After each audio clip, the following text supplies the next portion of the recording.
안녕하세요. 같이 기도하시겠습니다.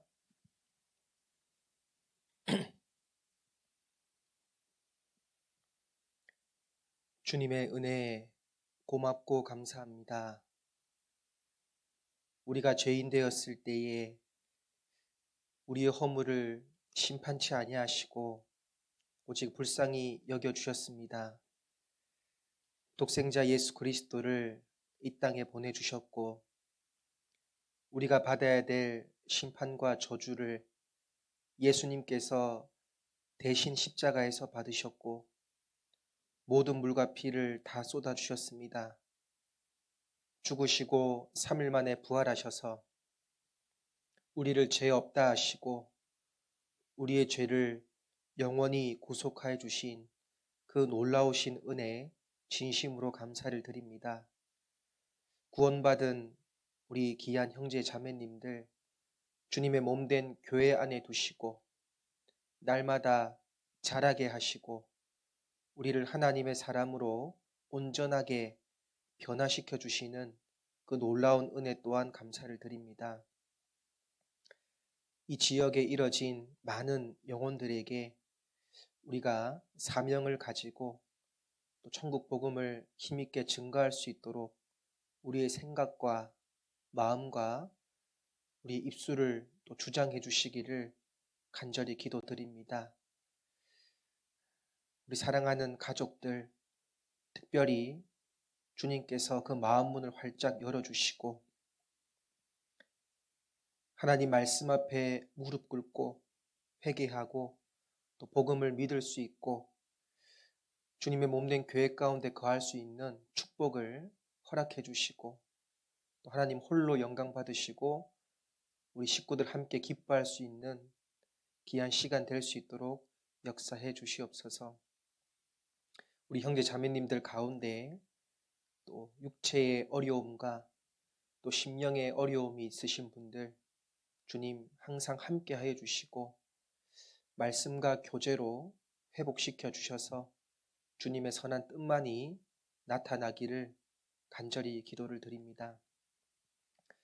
오늘 또 주일 말씀을 통해서 주님 우리에게 주시고자 하는 귀한 메시지를 또 깨닫게 도와주시옵소서.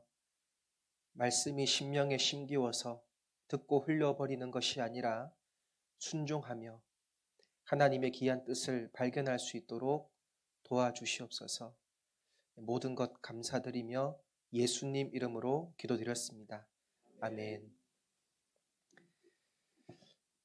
마태복음 16장을 찾겠습니다.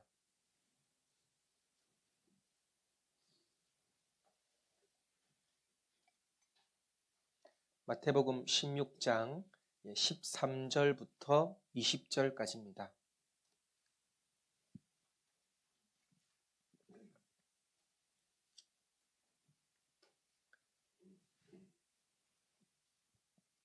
마태복음 16장 13절부터 제가 읽겠습니다.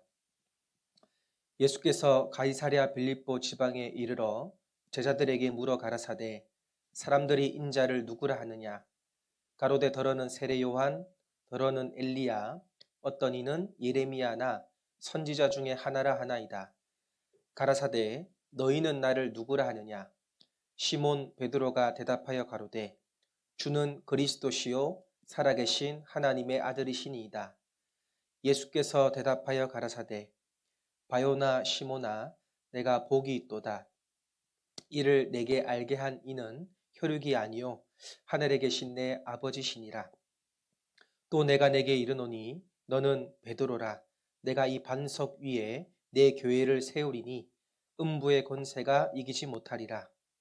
내가 천국 열쇠를 내게 주리니 내가 땅에서 무엇이든지 매면 하늘에서도 매일 것이요 내가 땅에서 무엇이든지 풀면 하늘에서도 풀리리라 하시고 이에 제자들을 경계하사 자기가 그리스도인 것을 아무에게도 이르지 말라 하시니라. 19절 말씀을 같이 한번 다시 읽겠습니다. 내가 천국 열쇠를 내게 주리니 내가 땅에서 무엇이든지 매면 하늘에서도 미일 것이요 내가 땅에서 무엇이든지 풀면 하늘에서도 풀리리라 하시고. 예. 정선교회 우리 형제 자매님들 만나서 너무 반갑습니다. 네. 예. 멀리 부천에서 왔습니다. 예. 부천교회를 잠깐 소개해드리면요. 주일날 우리 한 500명에서 550명 정도 성도님들이 함께 이제 모여서 교제하고 이제 복음 전하고 있습니다. 이제 부천 지역이 굉장히 땅이 작아요. 예. 그래서 협소한데 이제 거리가 차로 이렇게 이동이 원활하게 잘 이루어지는 곳이라서 주위에 또 인근 교회들도 많이 있어서 좀 교통이 복잡합니다. 인구가 한 83만 정도 되는데요. 굉장히 작은 도시이기 때문에 인구 밀도가 또 굉장히 높습니다. 그래서 전도해야 될 분들이 많이 있습니다. 예. 정선에도 전도할 분들이 많다고 들었는데 부천은 더 많습니다. 혹시 이제 부천 지역에 이제 연고가 있으신 분들은 언제든지 연락 주시면 또 우리 가족들, 친척들 같이 전도하는데 같이 힘을 다했으면 좋겠습니다. 오늘은 마태복음 16장 13절로 20절 말씀으로 천국 열쇠를 내게 주리니 라는 제목으로 좀 같이 말씀을 생각해 보고자 합니다. 여기 13절을 다시 보시면요. 예수께서 가이사랴 빌립보 지방에 이르러 제자들에게 물어 가라사대 사람들이 인자를 누구라 하느냐. 가이사랴 빌립보 지방은 우상 숭배가 이렇게 난무했던 그런 도시라고 합니다. 많은 이방인들도 같이 이렇게 섞여 살았던 동네라고 해요. 예수님께서 이 지역에 와서 제자들에게 이제 물어보는 것이 사람들이 인자를 누구라 하느냐라고 물었습니다. 일종의 여론조사죠, 그죠? 사람들이 예수님을 누구라고 하는지 이렇게 궁금해하셨습니다. 그런데 가만히 이 말씀을 생각해 보면 예수님은 창조주시고 하나님 아들이신데 사람들이 자기를 어떻게 생각하는지 예수님은 아실까요, 모르실까요? 네, 다 아시죠.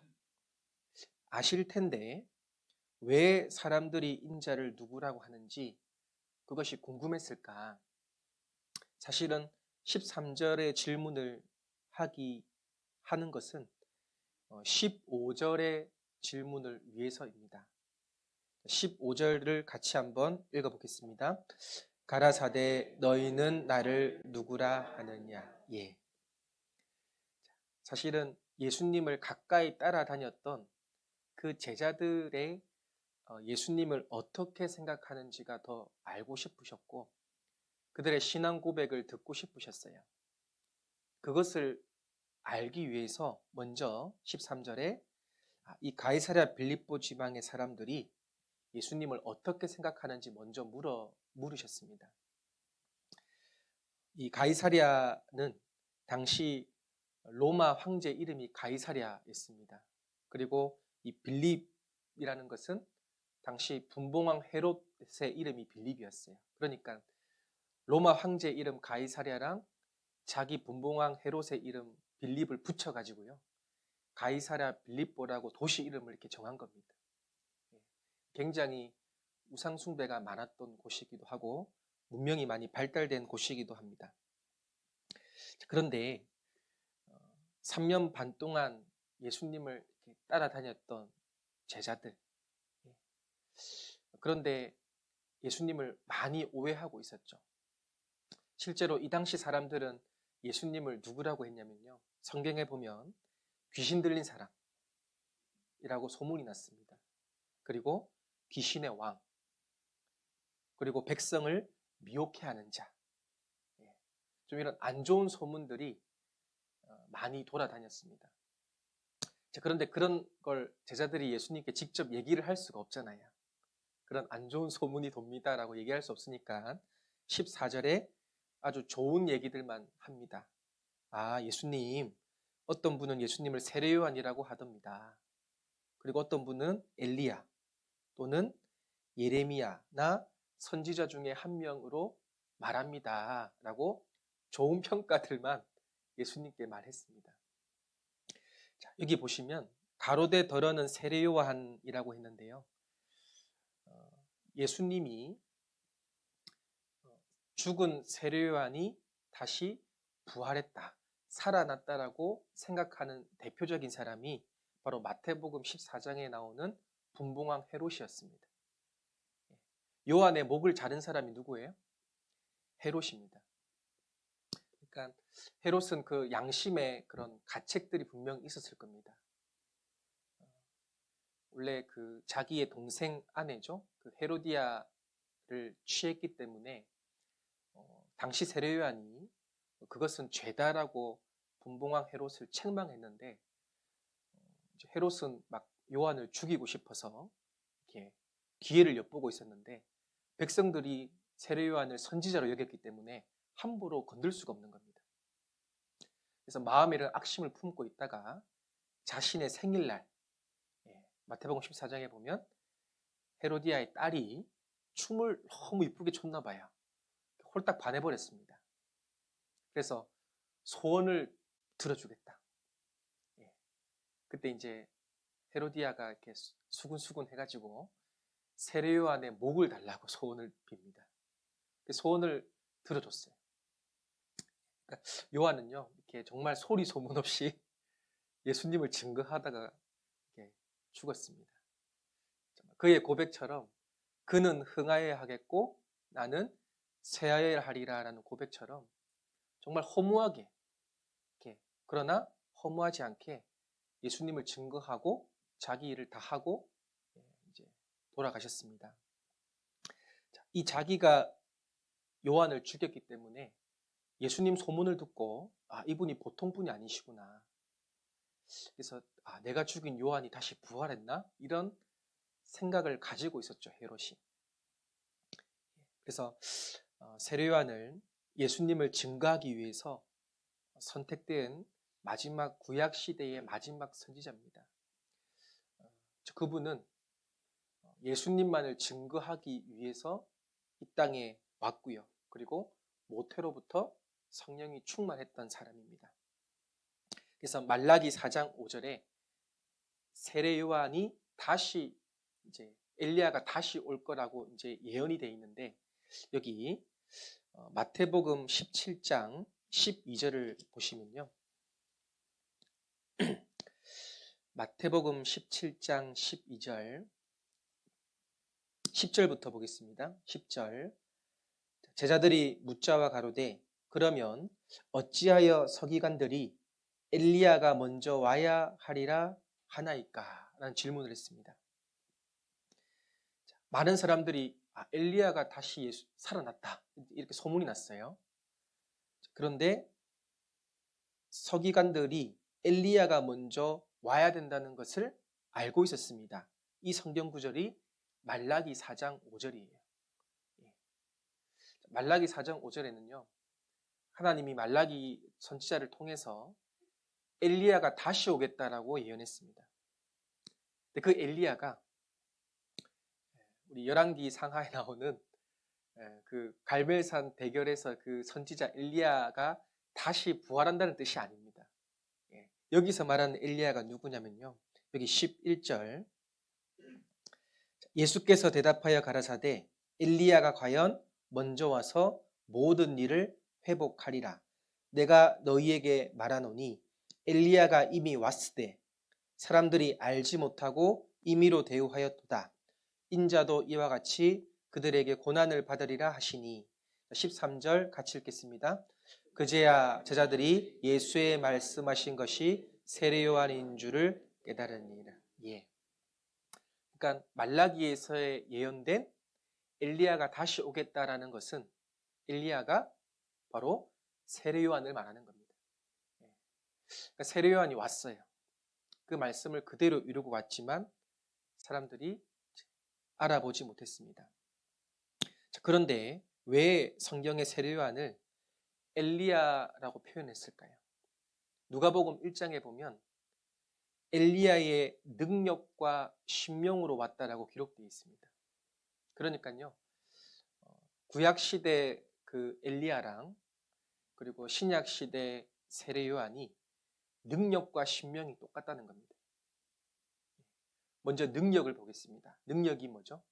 우리 갈멜산 전투에서 바알 선지자 아세라 선지자 850명하고 싸웠는데요. 간절히 엘리야가 기도하니까 하늘에서 뭐가 떨어졌습니까? 네, 불이 떨어져 가지고요. 그 우상들을 다 섬멸했습니다. 엄청난 역사를 엘리야가 일으켰거든요. 이 불의 능력을 떨어뜨렸는데, 마찬가지로 이 세례 요한도 말씀이 불이잖아요. 그러니까 말씀의 능력을 회개하라. 때가 가까웠다. 예수님을 만나기 전에 회개해야 될 것. 하나님 말씀으로 우리가 심판받고 지옥 갈 죄인이라는 것을 힘있게 증거했던 사람이 바로 세례 요한입니다. 그래서 요한도 말씀의 불로서 회개의 세례를 전파했던 사람이죠. 그래서 하나님 말씀 앞에 내가 죄인이구나라는 것을 깨달은 사람이 요단강에서 침례를 받은 겁니다. 요단강에서 침례 받은 사람은 이제 누구랑 연결돼야 돼요? 이제 예수님과 이제 연결이 돼야 되는 거예요. 내가 죄인이라는 것을 알고 요한에게 침례를 받은 이후에 그게 회개의 세례라고 합니다. 그리고 예수님께 바톤을 터치해야 되잖아요. 이제 예수를 믿고 복음을 깨달아야 됩니다. 그래야 구원을 받잖아요. 그리고 엘리야는 심령이 백성들을 불쌍히 여기는 마음이 있었는데 이 세례 요한도 마찬가지입니다. 너무 백성들을 불쌍히 여기는 마음이 있었습니다. 우리가 전도할 때 가장 중요한 것이 무엇일까? 물론 그 사람의 그런 언변이나 그리고 그 사람의 물질이나 그 사람의 사회적 지위, 물론 굉장히 중요할 겁니다. 그런데 사실은 전도할 때 가장 중요한 것은 먼저 구원받은 사람이 그 영혼을 얼마나 불쌍하게 생각하느냐라고 저는 생각합니다. 엘리야도 그렇고 세례 요한도 그렇고 같은 이런 백성들을 불쌍히 여기는 동일한 마음을 가지고 있었습니다. 그래서 이런 분들을 사용하신 것 같아요. 또 어떤 사람들은 여기 예레미야라고 또 오해했습니다. 예레미야 별명이 뭔지 아시죠? 눈물의 선지자. 대단하십니다. 그만큼 눈물을 많이 흘렸습니다. 남유다의 멸망을 보면서 그들의 불쌍히 여기는 마음을 가지고 있었거든요. 마찬가지로 예수님도 눈물을 많이 흘리셨잖아요. 그래서 그 백성들을 안타깝게 생각하는 걸 보면서 예레미야가 다시 온 것이 아닌가 이런 소문이 돌았습니다. 그래서 어떤 분은 세례 요한, 엘리야, 예레미야 선지자 중에 한 사람이 아니냐 이런 좋은 여론들이 있었다는 거죠. 그런데요, 지금도 마찬가지입니다. 너희는 나를 누구라 하느냐? 예수님에 대해서 많은 사람들이 잘 안다고 생각할 수 있지만요, 실제로 우리가 전도를 하고 상담을 해보면 잘 모르셔요. 그런데 여기 사람들이 인자를 누구라 하느냐 물어보면요, 대답을 참 잘하십니다. 이제 뭐 학예수양회 때 저희가 상담을 많이 하잖아요. 그러면 이제 어르신들이나 우리 새로 오시는 분들, 특별히 교회를 다니시는 분들이 많이 오시잖아요. 근데 상담을 해보면 사람들이 예수님을 어떻게 생각하냐고 물어보면 여기 있는 대답처럼 대답을 참 잘하십니다. 그런데 너희는 나를 누구라 하느냐? 사람들은 예수님을 이렇게 말하는데 그러면 우리 선생님께서는 예수님을 어떻게 생각하세요? 라고 말하면 꿀먹은 벙어리가 딱 돼요. 잘 모른다는 거죠. 오늘날 많은 사람들이 예수님을 억울하게 죽은 유대인 청년, 4대 성인 중에 한 사람, 기독교 창시자, 그렇게만 알고 계셔요. 또 교회를 조금 더 다니신 분들은 구세주, 머리로만 알아요. 그리스도, 우리 죄를 위하여 오신 분.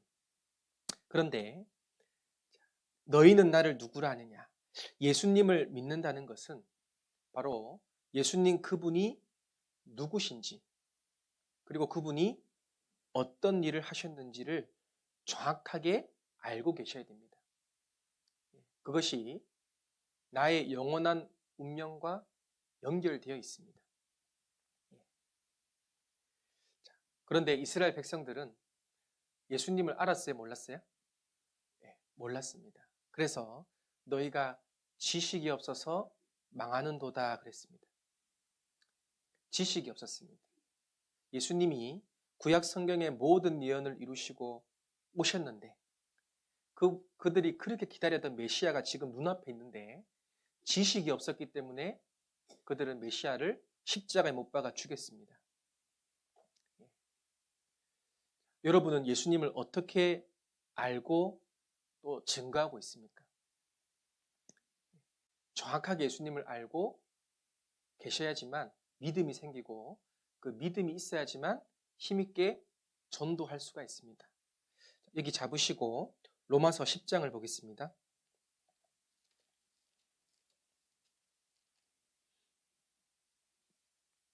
로마서 10장 9절.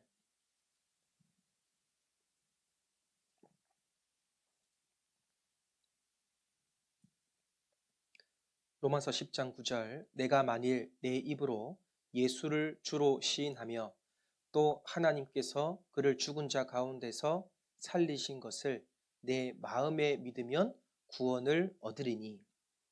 10절을 같이 읽겠습니다. 사람이 마음으로 믿어 의에 이르고 입으로 시인하여 구원에 이르느니라. 10절 말씀을 보시면 먼저 사람이 마음으로 믿어야 됩니다. 마음으로 믿어 의에 이르고 그 다음에 무엇으로 시인한다고 되어 있죠? 그러면 마음으로 믿어진 그 사실이 반드시 입으로도 시인돼야 되겠죠. 만약에 입으로 시인하지 못하는 내가 무엇을 믿고 있는지 예수님이 누구시며 그분이 나를 위해서 무슨 일을 하셨는지를 입으로 말하지 못한다면 그 사람이 정말 마음으로 믿은 사람일까라고 우리가 또 반대로 의심을 해볼 수 있겠죠. 여기 마음으로 믿고 입으로 시인하는 것까지 반드시 연결되어 있습니다. 입으로 말하지 못한다는 것은 정말 내가 마음으로 믿고 있는 걸까 한번 또 생각해 볼 수 있습니다. 이 부천이요, 어르신들이 굉장히 많이 계십니다. 뭔가 이렇게 사람이 많아서 젊은 도시인 것처럼 보이지만 사실은 젊은 도시는 아니고요. 이렇게 쇠퇴해가는 도시입니다. 그래서 인구 밀도가 높은데 우리 장년층 그리고 어르신들의 비율이 굉장히 높습니다. 그래서 저희 부천교회도 주일날 나오시는 이제 어르신들 식사 인원이 한 90명 됩니다. 근데 뭐 500명 중에 8, 90명이면 굉장히 은장의 비중이 도시인데도 높습니다. 그러다 보니까 많은 분들을 또 이렇게 상담하게 되고 신방하게 되는데 그분들이 다 구원을 받았으면 좋겠는데 구원이 아니신 분들도 계실까요? 안 계실까요? 많이 계십니다. 그래서 상담을 하다 보면 본인이 믿고 있는 예수님, 그분이 누구며 그분이 어떤 일을 하셨는지 대답을 명확하게 안 하시고 어물쩍 넘어가려 하시는 어르신들이 많이 계셔요. 정선에는 그런 분 안 계시죠, 그죠? 그냥 우리 교회를 오래 다녔고 전도 집회를 하도 많이 들어서 그냥 이 줄줄줄 그냥 외워서 말씀하시는 어르신들도 많이 계시고요. 그리고 정확한 내용을 마음으로 믿은 내용을 표현을 못 하시는 분들이 계십니다. 물론 뭐 병이 있으셔서 표현 못한다는 건 우리가 이해되지만 확실히 몰라서 대답을 못하는 경우라면 어떻게 해야 되겠어요? 심각하게 생각을 해봐야 되겠죠. 마음으로 내가 무엇을 믿었느냐, 그리고 믿은 내용을 입으로 시인하셔야 됩니다. 내가 믿고 있는 내용을 알지 못한다면 우리는 힘이 있는 생활을 할 수가 없어요. 그래서 요한복음 17장 3절 잘 아실 겁니다. 영생은 곧 유일하신 참 하나님과 그의 보내신 자 예수 그리스도를 뭐라고 되어 있어요? 아는 것에서부터 출발합니다. 영생은 아는 것입니다. 그런데 유일하신 참 하나님과라 그랬죠. 유일하신이라고 딱 붙여져 있어요. 무슨 말이죠? 유일하신, 유일신, 참 한 분이시단 말입니다. 그런데 어르신들 상담해보면 구원은 받았다고 말은 하시면서 유일신이 아닌 분들이 많이 계셨어요. 그런 분들 계십니다. 유일신이 아닌 거예요. 성경에 나타난 하나님이 진짜 유일신이다, 그분이 창조주시다를 모르시는 분들도 계셨다니까요. 다른 신도 인정하시는 분도 계셨다니까요. 그리고 유일하신 어떤 하나님이에요? 왜 참 붙였을까요? 가짜가 하나님 많아요. 그래서 유일하신 참 하나님과 먼저 알아야 되겠죠. 그리고 그의 보내신 자 예수 그리스도, 그분이 누구인지, 나를 위해서 무슨 일을 하셨는지를 아는 것입니다. 그래서 참으로 아는 것이 영생이고 모르는 것이 멸망입니다. 그래서 너희가 지식이 없어서 망하는도다. 잠언 30장을 보겠습니다.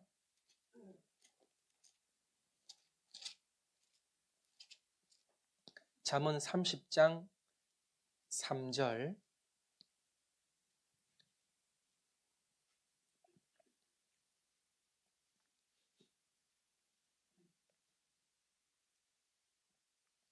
잠언 30장 3절입니다.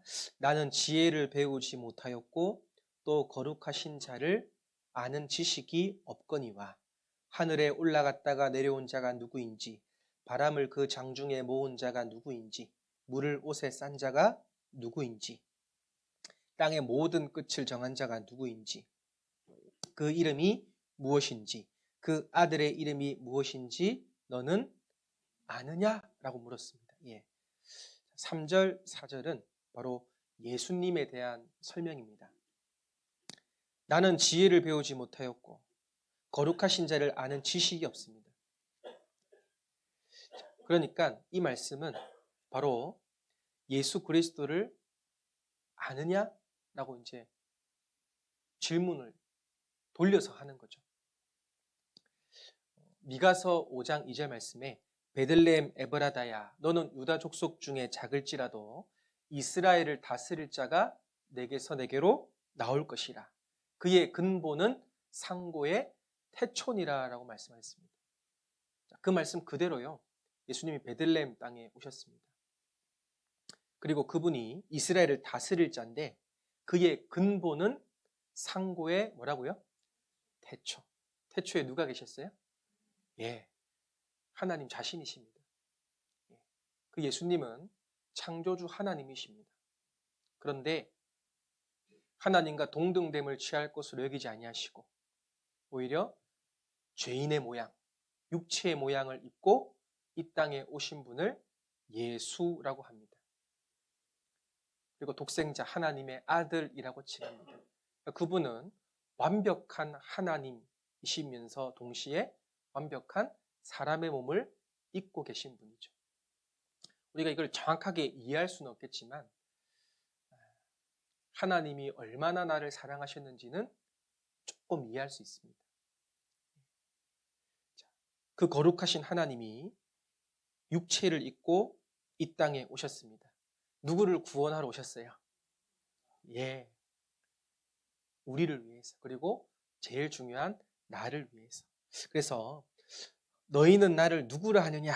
이 질문은 결국 나의 영혼을 구원하기 위해서 오신 하나님의 아들 예수를 너희는 아느냐? 라는 질문과 똑같은 질문이라고 할 수 있습니다.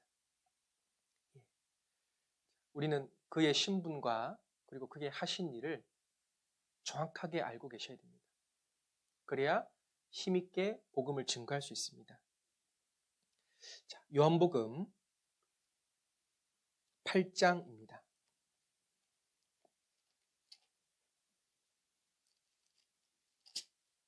(24절)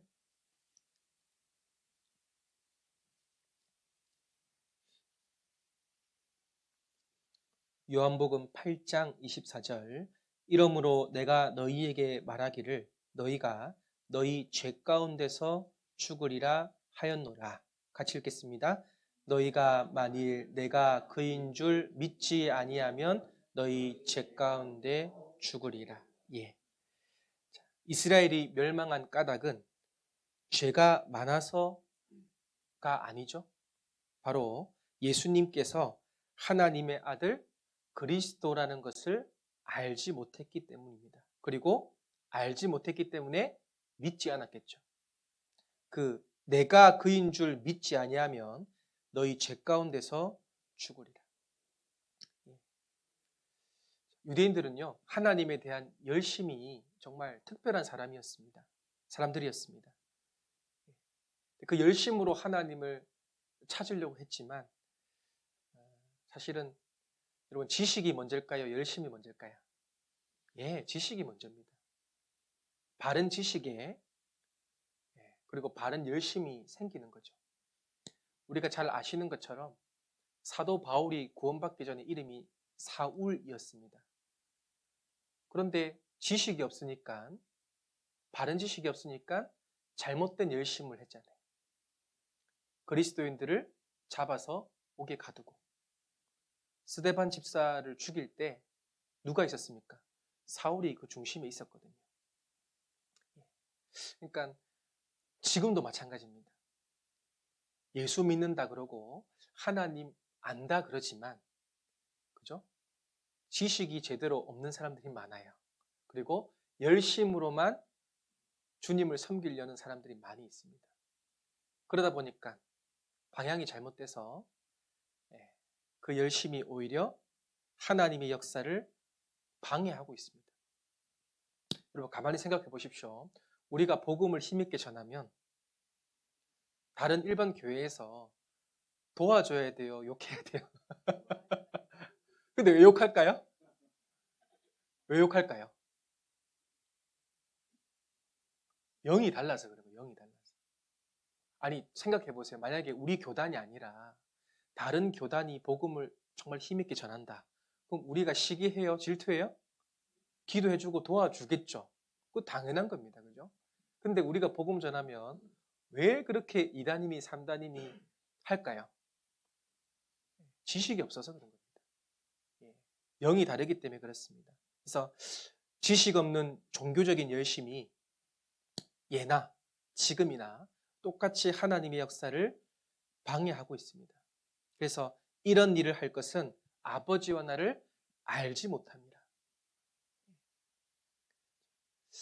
우리는 예수님에 대해서 바르게 배우시고 그리고 예수님에 대해서 바르게 알아야 됩니다.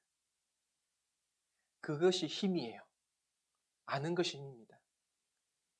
그걸로 인해서 전도도 되고 교제도 되고 내 삶도 변하게 됩니다. 그런데 그리스도를 아는 지식이 제대로 돼 있지 않으시면 항상 힘든 신앙생활을 할 수밖에 없습니다.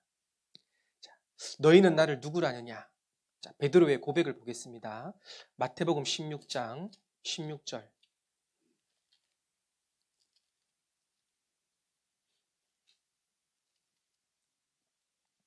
마태복음 16장 16절 같이 읽겠습니다. 시몬 베드로가 대답하여 가로되 주는 그리스도시요 살아계신 하나님의 아들이시니. 너무 유명한 구절입니다. 이거 암송하고 있는 분들도 많이 계셔요.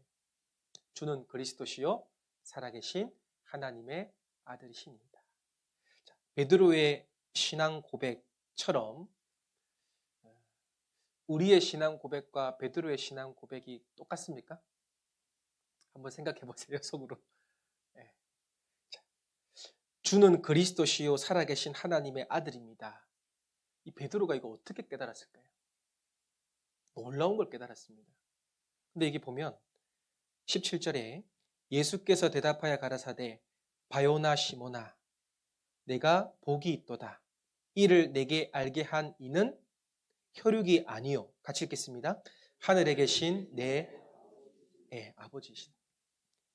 성령께서 깨닫게 해주신 겁니다. 우리가 복음을 전하면서 또 전도를 하면서 가장 항상 느끼는 게 있어요. 다른 사람이 이걸 잘 못 깨달을 때도 우리가 마음이 속상하지만 그것보다 더 감사한 게 참 많이 있습니다. 전도하면서 항상 드는 생각 뭔지 아세요?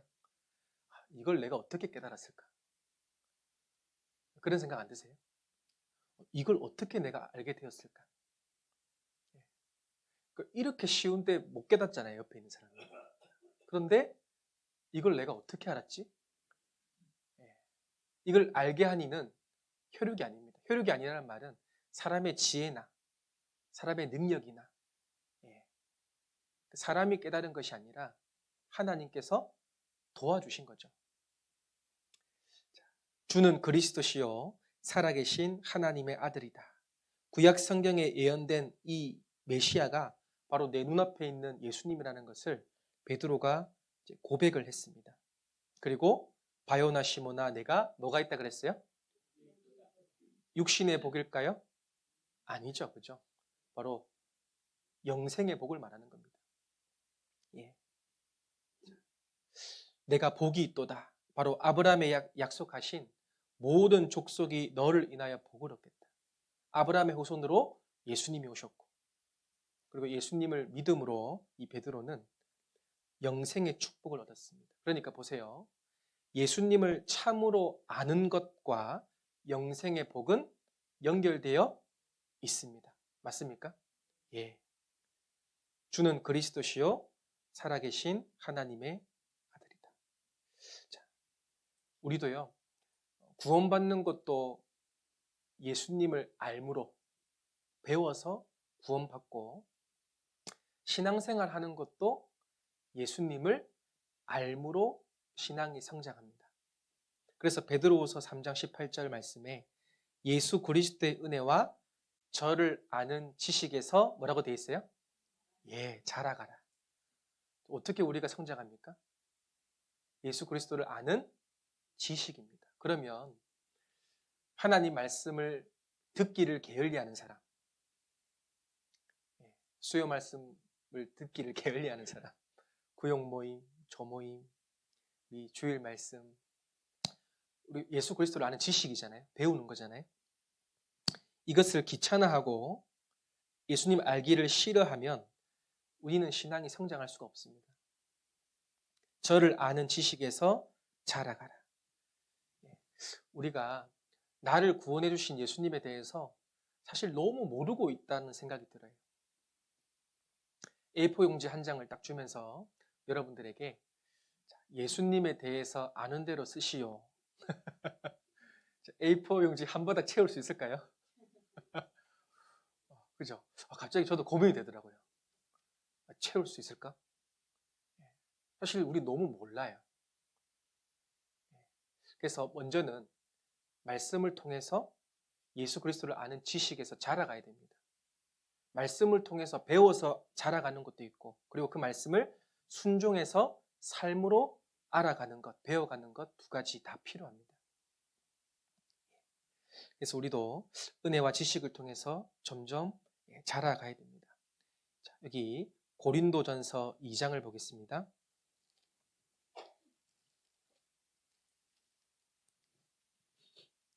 고린도전서 2장 10절.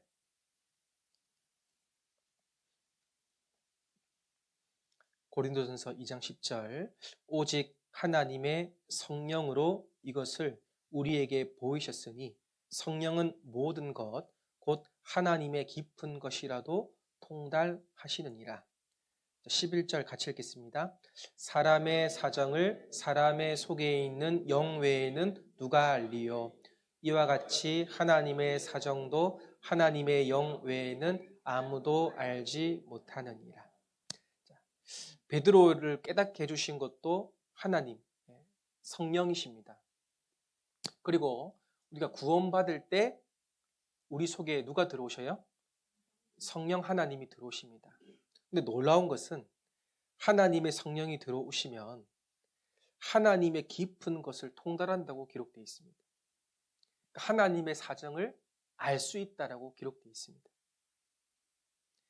사람의 사정을 사람의 속에 있는 영 외에는 누가 알리요? 하나님의 사정도 마찬가지죠. 그러니까 우리 맨날 수요 말씀 때 목사님께서 그 말씀하시잖아요. 우리 집에서 키우는 강아지가 개가 사람의 주인을 속사정을 알아야 몰라요. 모르듯이 사람도 하나님의 속사정을 모릅니다. 그럼 누가 하나님의 속사정을 알까요? 성령을 소유하고 있는 사람. 하나님의 영 외에는 누가 알리요? 그러면 성령을 누가 소유했습니까? 예, 우리입니다, 우리. 그러니까 구원받지 않은 종교인은 하나님의 사정을 알 수가 없습니다. 아는 척하는 거죠. 어떻게 그 뜻을 기쁨을 알겠습니까? 그런데 구원받은 하나님의 영이 들어있는 우리는 하나님의 깊은 것이라도 통달합니다. 그리고 하나님의 사정을 압니다. 하나님의 사정을 알기 때문에 우리가 복음에 목숨을 거는 거잖아요. 교회의 사명, 가장 중요한 게 뭡니까? 복음 전파입니다. 그래서 하나님께서, 성령께서 우리 교회를 통해서 그 일을 지금 하고 계시니까 감사해요, 안 감사해요? 예, 얼마나 감사합니까? 만약에 우리가 이 복음 전하는 하나님의 사정을 모르고 이것을 게을리하고 다른 것에 집중한다면 벌써 촛대가 또 옮겨질 수도 있겠다 생각이 들었습니다.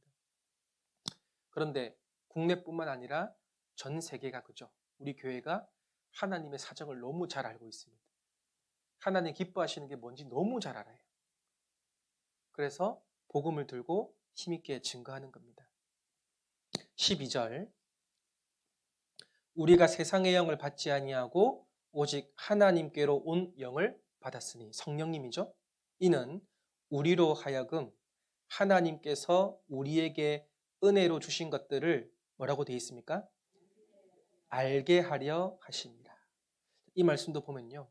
하나님이 우리에게 은혜로 주신 것들을 우리가 알았다는 말은 누가 깨닫게 해주셨단 말이에요? 성령께서 깨닫게 해주셨다는 말이에요. 그래서 우리 모임 때 형제 자매님들께서 하나님께 받은 은혜에 대해서 쭉 간증하시잖아요. 그 성령이 깨닫게 해주신 겁니다. 내가 잘나서 그걸 말하는 게 아니에요. 절대. 내가 그걸 똑똑해서 얘기하는 게 아닙니다. 하나님의 사정을 성령만 아셔요. 그러니까 성령께서 우리 속에서 은혜를 깨닫게 하시는 겁니다. 점점 계속 우리에게 은혜로 주신 것들을 알게 하려 하십니다. 많은 기독교인들이 베드로의 고백을 따라합니다. 주는 그리스도시요 살아계신 하나님의 아들이시니이다. 예수님의 십자가 사건도 알고요. 그런데 구원받지 못한 사람이 너무 많습니다. 우리는 그것을 전해야 됩니다. 그리스도를 아는 지식. 그래서 말씀을 계속 배우셔야 돼요. 전도 집회 말씀 자주 들으셔야 됩니다. 지겨우세요? 어떤 분이 제가 집회를 많이 하니까 항상 그런 얘기를 하셨어요. 뒤에서 앞에서는 말씀 못 하시고 아유 맨날 똑같은 말씀 하신다고 지겹다고. 근데 가만히 생각해 보니까 그분 말이 좀 이상해요. 아니, 그 복음이 똑같은 말씀 전하는 거지. 바꿔서 전하면 돼요, 안 돼요? 그거 이단이잖아요, 그죠? 수천 년 전부터 복음은 변한 게 없습니다. 그걸 우리는 계속 반복해서 전하는 건데. 근데 그분은 왜 그런 말을 할까요? 마음이 안 좋으시겠죠. 그죠? 그리고 전도를 하지 않기 때문에 그렇습니다. 우리는 전도를 하게 되면 어떤 마음이 드냐면 사실은 데리고 앉아 있는 사람보다 데리고 온 우리가 훨씬 더 말씀에 집중하게 됩니다. 그런 경험 많이 하셨죠? 그래서 말씀을 들으면서 기도하게 되죠. 목사님이 이 말씀 좀 해주셨으면 좋겠는데. 그죠? 우리가 구원받을 때 속 시원했던 그런 말씀들이 있잖아요. 그런 증거들이 있잖아요. 목사님 그 말씀 좀 해주셨으면 좋겠는데 라고 하면서 기도하게 됩니다. 근데 전도를 안 하게 되면 우리 하품하면서 들을 수 있거든요. 똑같은 말씀 하신다고.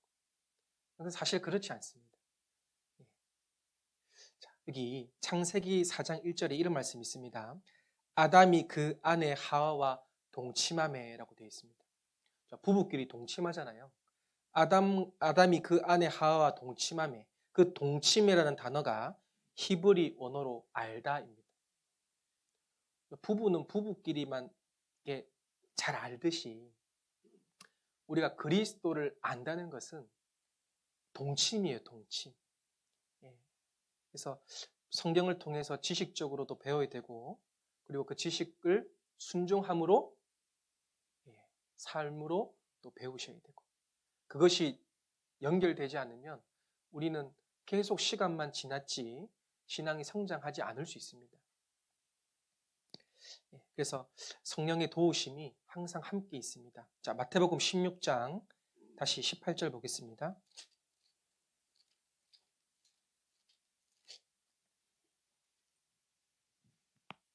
마태복음 16장 18절 같이 읽겠습니다. 또 내가 내게 이르노니 너는 베드로라. 내가 이 반석 위에 내 교회를 세우리니 음부의 권세가 이기지 못하리라. 이 말씀도 너무 중요한 말씀인데요. 이 말씀을 잘못 해석한 결과 로마 가톨릭이 세워졌습니다. 자, 이 로마 가톨릭은 내가 이 반석 위에라고 했을 때 이 반석을 베드로라고 해석을 했습니다. 그러니까 베드로 위에 주님의 교회가 세워진다. 교회의 기초가 베드로라고 주장했죠. 그리고 그 베드로의 후계자가 교황이라고 주장했습니다. 그러니까 교황이 기초가 되는 거예요. 그리고 그의 대리자, 교황의 대리자인 신부가 고해 성사를 통해서 죄를 해결할 수 있는, 물론 잘못된 이단적 교리입니다. 자, 그런데 이것이 왜 이렇게 잘못되게 해석했냐면 바로 이 반석을 베드로라고 해석을 해버렸기 때문에 그래요. 자, 여기 앞에 보시면 18절에 또 내가 내게 이르노니 너는 베드로라 그랬죠. 여기 베드로는 헬라로 페트로스, 그러니까 작은 돌이라는 의미입니다. 무슨 돌이요? 작은 돌. 그런데 뒤에 내가 이 반석 위에라고 했을 때 이 뒤에 반석은 페트로스가 아니라 페트라입니다. 그러니까 큰 안반, 큰 돌, 건물의 주춧돌입니다. 여러분, 큰 돌이랑 작은 돌이랑 같아요, 틀려요? 다르잖아요, 그죠? 예. 그러니까 언어적으로도 같은 의미가 아닙니다. 그러면 예수님께서 왜 이 말씀을 하셨냐면 보세요. 또 내가 내게 이르노니 너는 베드로라. 16절에 베드로가 신앙 고백했잖아요. 주는 그리스도시요 살아계신 하나님의 아들이다. 그러니까 성령님을 통해서 예수님이 누구인지를 깨달은 사람, 베드로처럼, 그죠? 그 베드로는 구원받은 사람의 그런 대표라고 할 수 있잖아요. 우리도 베드로처럼 이걸 깨달았습니다. 성령으로 말미암아 깨달은 사람으로 이 반석 위에, 이 반석은 바로 예수님입니다. 예수님 위에 교회가 세워진다는 것을 의미하는 거죠. 자, 여기 시편을 좀 찾아보겠습니다. 시편 18편.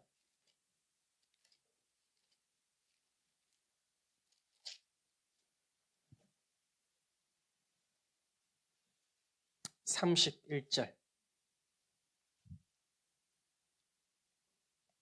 시편 18편 31절 같이 읽겠습니다. 여호와 외에 누가 하나님이며 우리 하나님 외에 누가 반석이뇨. 예. 이 말씀을 좀 외우고 있으면 전도하시는데 좀 도움이 되실 것 같아요. 이 말씀에 보면 우리 하나님 외에 뭐라고 되어 있어요? 누가 반석이뇨. 그러면 사람은 반석이 될 수 없다. 그렇죠? 사람이 반석이 될 수 없습니다. 구약 성경에 보면 하나님 그리고 그의 아들 예수님이 반석이라는 구절이 너무 많아요. 아니 여러분 베드로는 마태복음 16장 뒤에 보면 예수님이 내가 죽었다가 다시 부활할 거다라고 말하니까 베드로가 뭐라고 말씀하신 줄 아시죠? 주님 절대로 그런 일이 있어서는 안 됩니다 라고 말렸습니다. 그때 예수님이 베드로에게 사탄아 뒤로 물러가라. 그러니까 베드로는 사탄에게 이용될 만큼 불완전한 사람입니다. 예수님을 3번씩이나 부인한 아주 불완전한 사람이에요. 그런데 그 불완전한 사람이 어떻게 반석이 될 수 있겠어요? 교회의 기초가 될 수 있겠습니까? 성경을 모르니까 잘못된 해석을 하는 겁니다. 우리 하나님 외에 누가 반석이냐? 사람은 절대 반석이 될 수 없다. 자, 여기 구약 성경 찾았으니까요. 신약 성경도 보겠습니다. 고린도전서 10장.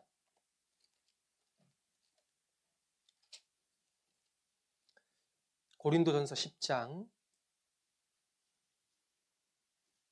2절.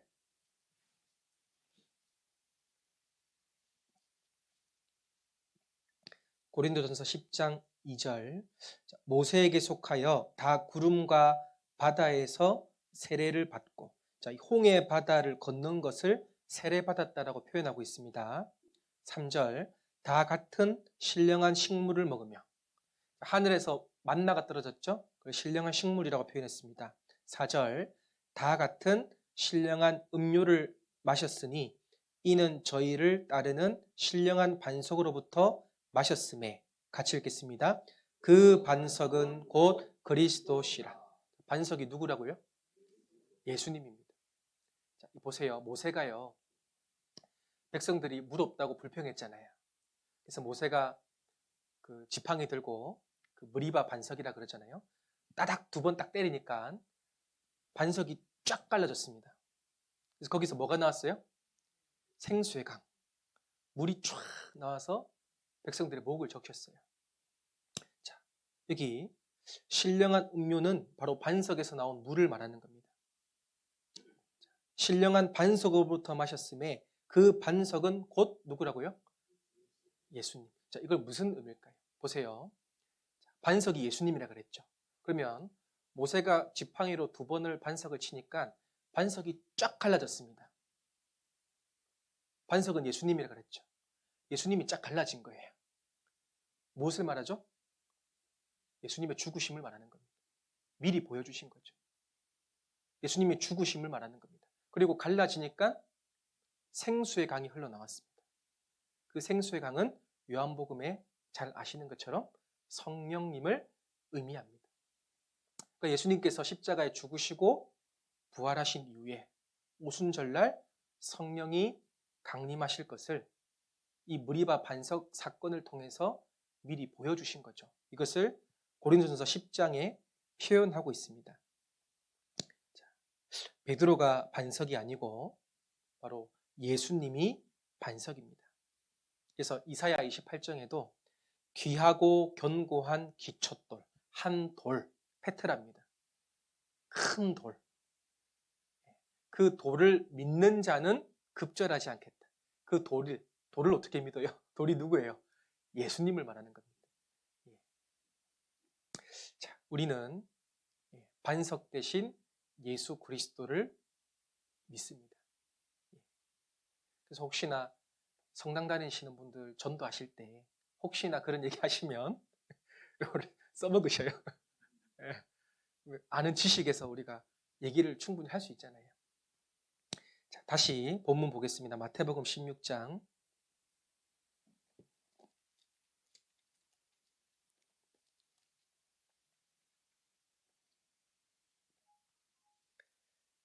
마태복음 16장 19절. 내가 천국 열쇠를 네게 주리니 내가 땅에서 무엇이든지 매면 하늘에서도 매일 것이요 내가 땅에서 무엇이든지 풀면 하늘에서도 풀리리라 하시고. 이 말씀을 가톨릭이 굉장히 많이 씁니다. 그리고 잘못 오해해서 내가 예수님이 천국 열쇠를 누가 되줬어요? 베드로에게 줬잖아요. 그죠? 내가 천국 열쇠를 네게 주리니. 예수님이 천국 열쇠를 베드로에게 줬습니다. 이 무슨 뜻일까요? 베드로에게 줬는데 교황은 베드로의 후계자이기 때문에 천국 열쇠를 교황이 받았다라고 해석했어요. 네. 그 잘못된 가르침, 그 교리를 뒷받침하는 구절이 바로 마태복음 16장 19절입니다. 제가 찾아보니까요. 가톨릭의 초대 교황이 그레고리우스 1세입니다. 근데 그분이 성경 해석권을 주장했어요. 그러니까 무슨 말이냐면 교황만이 성경을 해석할 수 있다. 문제가 있죠. 그죠? 예. 그래서 교황무오설이라는 게 나왔습니다. 가톨릭 교황에게는 결코 오류가 있을 수 없다. 그러니까 교황이 성경을 해석하면 그게 그대로 따라야 되는 거예요. 여러분 완전 우상숭배죠. 뒤에 나온 것이 교황신수설입니다. 교황의 권한은 하나님께로부터 왔다. 예. 자, 말씀보다 사람이 높아지건 교주죠. 그죠? 예. 그 말씀을 더하거나 빼면 어떻게 된다 그랬습니까? 저주받는다고 약속되어 있습니다. 예. 이것은 우상숭배죠. 그래서 교황의 권한이 막강해졌기 때문에 잘못된 교리들이 많이 나온 거예요. 마리아가 원죄가 없다더니 마리아가 승천했다더니 그런 이상한 성경에도 없는 것들을 그 교황 무오설과 신수설 때문에 그렇게 나온 겁니다. 자, 여기 보시면 그러면 내가 천국 열쇠를 네게 주리니 예수님이 천국 열쇠를 베드로에게 줬는데 천국 열쇠가 무엇을 의미할까요? 예. 바로 베드로의 신앙 고백 16절을 말하는 겁니다. 주는 그리스도시요 살아계신 하나님의 아들입니다. 그러니까 천국 열쇠는 예수님을 확실하게 아는 진리의 지식을 말하는 거예요. 베드로가 이거를 고백했기 때문에 그죠? 알았기 때문에 천국 열쇠를 주님 베드로에게 줬다라고 표현을 한 겁니다. 자, 그럼 베드로에게만 줬어요? 여기 계신 우리 형제 자매님들도 천국 열쇠를 받았어요, 안 받았어요? 이해되시죠? 저는 천국 열쇠 안 받았는데요. 그러시면 안 돼요. 구원받은 사람들은 천국 열쇠를 받은 사람입니다. 자, 에덴 동산에서 아담과 하와가 범죄로 인해서 천국 문이 닫혔습니다. 그죠? 그 천국 문이 닫혔는데 그 천국 문을 열기 위해서 창세 전부터 예수님을 예정하셨죠. 그리고 2000년 뒤에 예수님이 실제로 오셨습니다. 그때 세례요한한테 침례받았거든요. 예수님이요. 예수님이 세례요한한테 침례받을 때 성경에 하늘 문이 열리고라고 기억하시죠? 성령이 그 위에 임했습니다. 하늘 문이 열렸습니다. 천국 문이 활짝 열렸습니다. 그러니까 예수님의 침례받았다는 것은 물에 들어가는 것은 우리가 장사, 죽음, 예수님의 죽음, 물에 올라오는 것은 부활. 그러니까 예수님의 죽음과 부활을 통해서 천국 문이 활짝 열리고 성령이 오실 것을 미리 보여주신 거잖아요. 하나님과 인간 사이에 닫혔던 천국 문이 지금 활짝 열렸습니다. 근데 그거를 구원받지 않은 종교인들이 자꾸 닫고 있어요. 여러분 천국 열쇠를 가지고 전도하셔야 되는 겁니다. 누가복음 11장. 누가복음 11장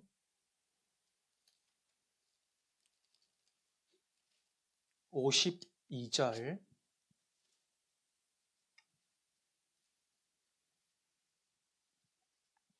누가복음 11장 52절. 화 있을진저 너희 율법사여 너희가 지식의 열쇠를 어떻게 했어요? 가져가 버렸어요. 너희도 들어가지 않고 또 들어가고자 하는 자도 막았느니라. 지식의 열쇠, 아까 천국 열쇠. 이해되시죠? 천국 열쇠는 베드로처럼 예수님을 확실히 아는 진리의 지식입니다. 여기 지식의 열쇠라고 돼 있죠. 그러니까 율법사들은 본인이 장님이잖아요. 소경이 소경을 인도합니다. 율법사들은 열심히 하는 것이 천국 간다고 생각했어요. 그게 열쇠라고 생각했습니다. 근데 아니잖아요. 예수님을 아는 지식이 천국 열쇠입니다. 그래서 지식의 열쇠, 천국 열쇠, 요한계시록 3장 7절에는 다윗의 열쇠라고 표현되어 있어요. 찾아보겠습니다. 계시록 3장 7절.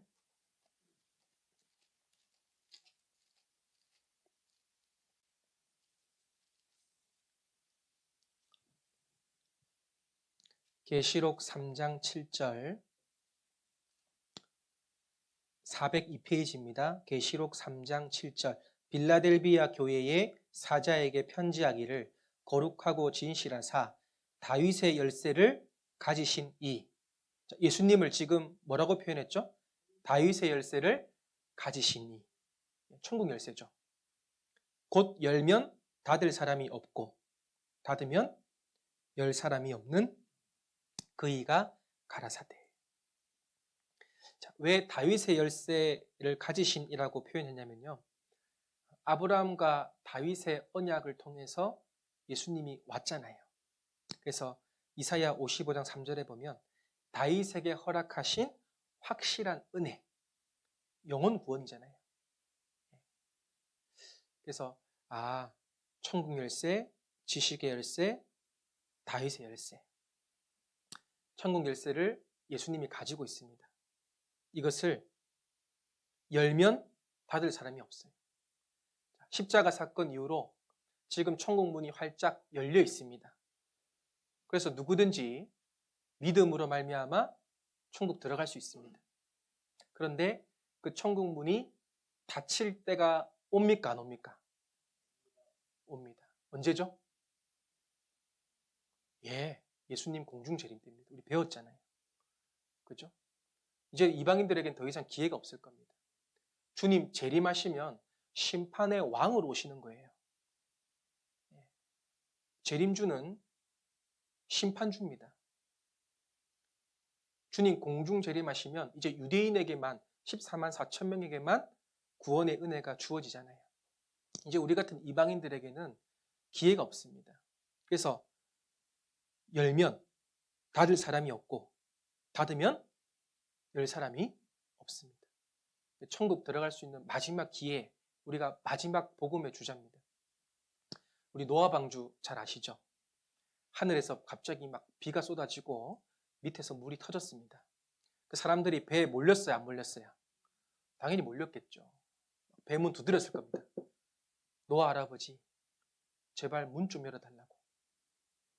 노아는 열어주고 싶었겠지만 성경에 보면 뭐라고 기록되어 있죠? 하나님이 닫아 한 번 닫힌 구원의 문은 열려지지 않습니다. 그러니까 정말 이 열면 닫을 리가 없고 닫으면 열 리가 없습니다. 예수님은 모든 것의 열쇠입니다. 자, 그러면 내가 천국 열쇠를 줬다. 내게 줬다. 자, 천국 열쇠를 예수님이 베드로에게 준 것처럼 구원받은 우리도 천국 열쇠를 받았습니까? 안 받았습니까? 받았습니다. 그 권한을 행사하는 거죠. 행사하지 않으면 아무도 구원을 받을 수가 없습니다. 자, 요한복음 20장.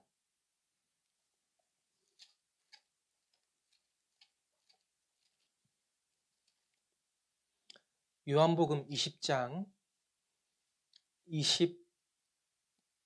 22절 보겠습니다. 23절입니다. 요한복음 20장 23절 같이 읽겠습니다.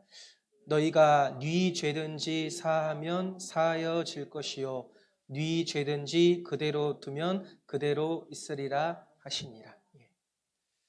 천주교에서 제일 좋아하는 성경 구절. 이 구절을 가지고 신부가 죄를 사하는 권세를 대리하고 있죠. 고해성사 아셔요? 네 죄를 사하노라 하면 죄가 사해집니까? 근데 이제 이 구절을 이용하는 겁니다. 너희가 네 죄든지 사하면 사하여질 것이다. 네 죄든지 그대로 두면 그대로 있으리라. 그런데 죄를 사하는 권세는 누구만 가지고 있어요? 예수님만 가지고 있잖아요. 그러니까 이 말은 무슨 말이죠? 바로 너희 제자들에게 죄 사함의 권세를 위임했습니다. 바로 천국 열쇠를 줬잖아요. 그런데 제자들이 천국 열쇠를 주면, 전도하면 이 사람들의 죄가, 그렇죠, 듣고 믿음으로 용서가 되고, 만약에 전하지 않으면 죄인들은 그대로 멸망한다는 의미잖아요. 그래서 너희가 땅에서 매면 하늘에서도 매이고 무엇이든지 땅에서 풀면 하늘에서도 풀린다는 말씀이 이 구절과 동일한 의미를 가지고 있는 겁니다. 그러니까 네 죄든지 사하면 사해질 것이요. 여러분이 천국 열쇠를 가지고 권한을 행사하면 그 사람들이 죄 사함을 받을 겁니다. 안 하면요. 우리 전도 안 하면 어떻게 돼요? 그 사람들은 구원을 받을 수 있는 기회가 없잖아요. 그래서 이 말씀을 생각해 보면 얼마나 우리에게 막중한 사명을 하나님이 주셨는지를 생각하게 됩니다. 그런데 너무 부담 가지지 않으셨으면 좋겠어요. 저는 이제 거룩한 부담이라고 표현하거든요. 전도하자 그러면 형제자매들 부담 가지시잖아요. 힘들어 하시잖아요. 그죠? 근데 전도는 다른 게 아니라 내 마음에 있는 것을 얘기하는 겁니다. 그죠? 예수 그리스도를 아는 지식이 확실한 사람은 말할 수가 있는 겁니다. 와 보라의 말의 힘이 달라요. 여러분 열심히 사는 사람들은 와 보라, 직장 가서 와 보라, 이게 힘이 있어요. 그 제가 경험했거든요. 근데 막 교재도 잘 안 나오시고 말씀도 잘 안 들으시고 힘이 없는 사람은 와 보라 말에 힘이 있을까요, 없을까요? 참 힘들어요. 그런데 하나님 안에서 정말 열심히 사시는 분들은 와 보라 했는데 그냥 와요. 하나님 도와주시는 겁니다. 그죠? 자, 그래서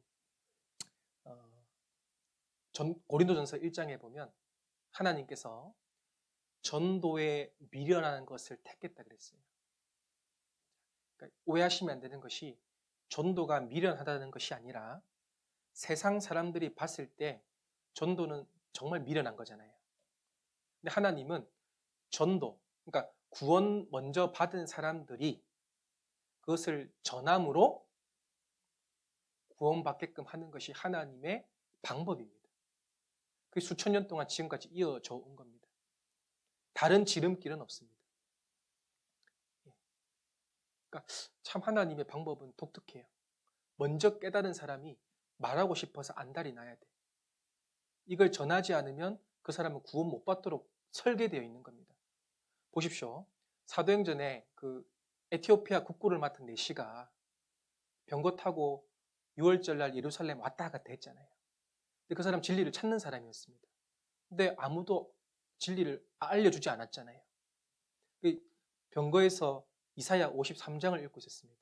이사야 53장 그 복음장 아시죠? 그죠? 어린 양 예수님을 소개하고 있습니다.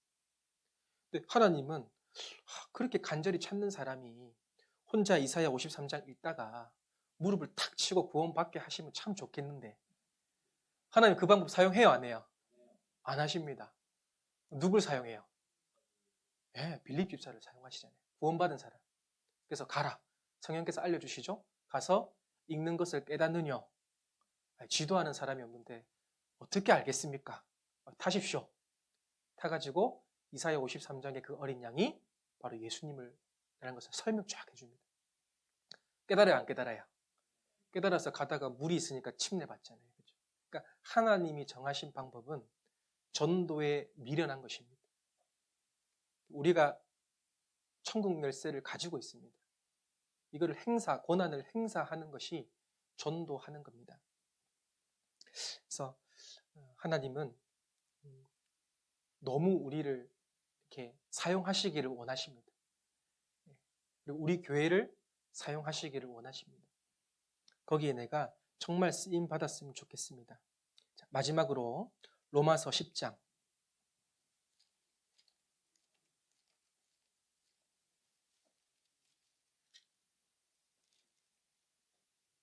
13절, 로마서 10장 13절부터 제가 읽겠습니다. 누구든지 주의 이름을 부르는 자는 구원을 얻으리라. 그런즉 저희가 믿지 아니하는 이를 어찌 부르리요? 듣지도 못한 이를 어찌 믿으리요? 전파하는 자가 없이 어찌 들으리요? 보내심을 받지 아니하였으면 어찌 전파하리요? 기록된 바 아름답도다. 좋은 소식을 전하는 자들의 발이여함과 같으니라. 여기 전도의 순서가 나와 있습니다. 누구든지 주의 이름을 부르는 자는 구원을 얻으리라. 그러니까 주의 이름을 부른다, 입으로 시인한다는 말은 확실히 마음으로 믿어진 사람을 말하는 겁니다. 우리는 예수님 부인해도 감옥에 가거나 이러지 않잖아요. 그죠? 근데 이 당시 때는요, 예수님 믿습니다 고백하면 3대가 멸해요. 여러분 할 수 있겠습니까? 자신 있어요? 예수님 믿어요 그러면 내 목만 잘리는 게 아니라 우리 가족들 목이 다 잘리는 시대예요. 그러니까 마음으로 확실히 믿어진 사람이 입으로 시인하게 되는 거죠. 자, 그러면 누가 입으로 시인하겠어요? 믿지 아니하는 일을 어찌 부르리요? 예수님 확실히 믿는 사람이 부를 수 있는 겁니다. 그럼 어떻게 믿어야 돼요? 듣지도 못한다 어떻게 믿겠어요? 들어야 믿죠. 믿음은 들음에서 나며. 그럼 어떻게 들어요? 전파하는 자가 없이 어찌 들으리요? 전파하는 자가 누굴까요? 목사? 선교사? 우리입니다. 그죠? 예. 천국 열쇠를 가지고 있는 우리. 예. 전파하는 자가 없이 어찌 들으리요? 그런데 누가 전파하냐면 15절에 보내심을 받지 아니하였으면 어찌 전파하리요? 이 말씀을 오해해서 목사나 전도사나 선교사만 보내심을 받았지라고 오해하시면 안 됩니다. 구원받은 그리스도인은 보내심을 받은 사람이잖아요. 천국 열쇠를 우리가 받은 사람입니다. 예. 이 권한을 우리가 힘있게 행사했으면 좋겠습니다. 듣든지 아니 듣든지. 예. 그 사람이 들었는데 구원 안 받으면 그 사람 책임이에요. 우리는 전하고 모시고 오기만 하면 됩니다. 그래서 천국 열쇠를 우리가 가졌다는 것이 이게 얼마나 특권인지 한번 생각해 봤으면 좋겠어요. 이게 부담이 아니라 놀라운 은혜이자 특권입니다. 예. 아무나 할 수 있는 일이 아니죠. 예. 전도하는 일은 저와 여러분만 할 수 있는 일입니다. 구원받은 사람만 할 수 있는 일입니다. 아무나 할 수 있는 게 아닙니다. 그래서 그 천국 열쇠를 꼭 행사하셨으면 좋겠습니다. 예, 기도하고 마치겠습니다.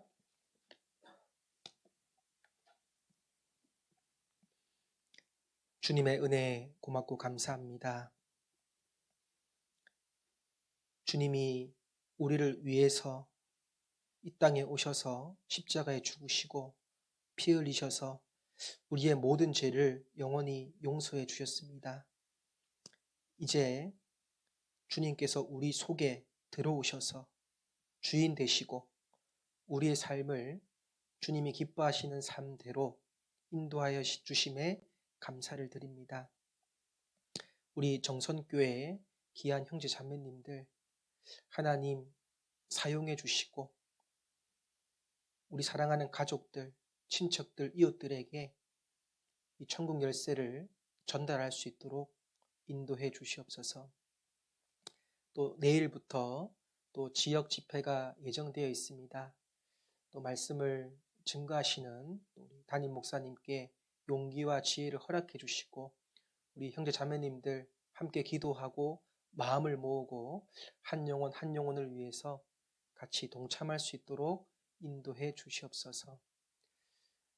모든 것 감사드리면서 저희를 죄악 가운데서 구원해 주신 예수님 이름으로 기도드렸습니다. 아멘.